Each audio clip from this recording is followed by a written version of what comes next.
This is Alex Harris for ESBR Boxing. Pleasure to be joined by Adam Smith on the presser day for AJ versus Dubois. And I suppose in general, what have you made of the whole setup so far? It's in a magnificent venue. Yeah, magnificent building, isn't it? The Guildhall, wonderful. It's been a great week. We've been on the banks of the Thames Monday, just with Tower Bridge. Scorching day, wasn't it? I'm liking this sort of different evening stuff. Tyler Denny just walking past. He looks really relaxed. A lot of the fighters do, and Leicester Square for the arrivals. And then last night at Wembley, really enjoyed watching Adam Hamed, seeing Naz, and yeah, something for the fans. I think the fans have been really engaged. AJ's made a lot of time for them. The Riyadh season have certainly brought it to London, and we've seen the landmarks. We've got Trafalgar Square, I think, tomorrow. I think they've got a backup at Wembley in case it rains. I mean, they've got every aspect of this promotion covered. And of course, 96,000 at Wembley Stadium Saturday night after Box Fest at Box Park, which looks to have more champions in than maybe will be even there on the night. I mean, it's incredible. So, yeah, it's a fantastic week for British fight fans. A terrific event, wonderful card, and yeah, great to be a little part of it. It's excellent to see these big boxing nights back in the UK. Of course it is. 7.5 years, I think, since AJ beat Klitschko at Wembley, and yeah, we've had a couple in the Principality. We had Fury and Dillian White, didn't we, at Wembley Stadium, St George's Day when he came out with the army. But yeah, the big nights have been a little bit few and far between because of the genius that's Turki Al-Sheikh, who's brought all the promoters together under one umbrella, and we're getting Riyadh season in Riyadh, which was fantastic. I've been over there many times. Then we've got it in LA. We've now in London, and who knows where we're going next with them. But there's still some big fights going on. We got a big one with GBM next week on the 27th in Sheffield. Looking forward to that. Shaquille Thompson, Tycee Gallagher, and Reece Moll, Ryan Walsh, Hughie Fury, plenty on that bill.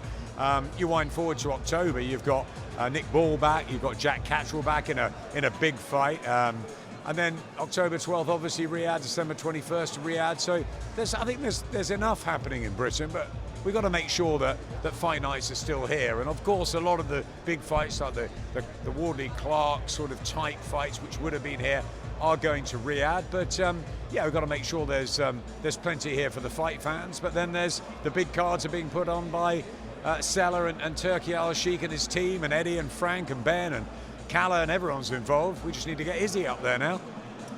Most definitely, and like you say, they're all involved, and for that undercard, as we've just seen, it was a stacked undercard, but like I say, all the promoters mixing together. And I suppose if you are to pick one fight from that as a standout one to watch out for, what would you say?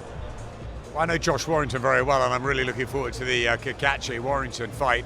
As a spectacle, I think that might fuse beautifully. But the one that's been intriguing me since the moment it was announced is Joshua Buatsi and Willie Hutchinson. I've followed Buatsi's whole professional career. I remember Willie from the amateurs. I remember Shelley Finkel, who's just walked past us, Deontay Wilder's man, telling us that Willie was the great guy to pick out of the amateurs, you know, back then. The wily New York manager. And I think that Willie's going to put everything into it. We saw what he did against Craig Richards, going back to his amateur style.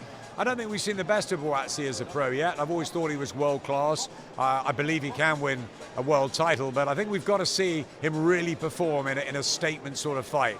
Is this it? Will Willie push him all the way? It's a close one, and yeah, I can't wait to see it.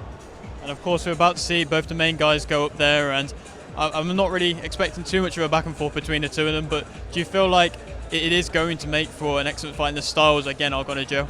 Yeah, I think we'll get few words now, and I think the business is pretty much done. The training camps are complete, and we're going to get fireworks in the ring on Saturday night. 2 huge punches, 45 knockouts between them. AJ on dazzling form at the moment. Daniel Dubois with real momentum. Don Charles, Ben Davison, 2 of the great coaches in the business, working out the game plans, hoping their guy can execute them.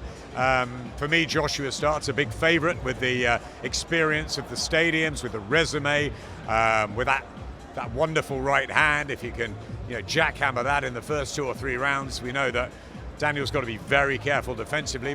But Dubois got a good jab. He's got good feet. He's got power of his own. So I think if it goes longer, you've got to think Dubois got a real chance. But I'm not sure it will get that far. I think AJ looks destructive at the moment. I wouldn't like to be in an opposing corner, if you know what I mean, against Joshua at the minute. Usyk and Fury aside, I think Dubois has got a mountain to climb on Saturday night. I don't think he's going to freeze.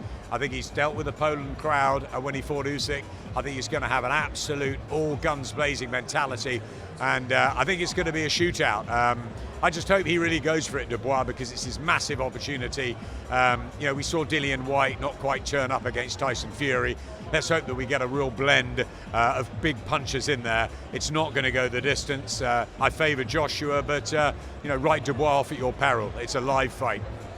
Do you feel like if AJ does win, where, I suppose, does that cement himself in the legacy and in the history books of all-time heavyweights?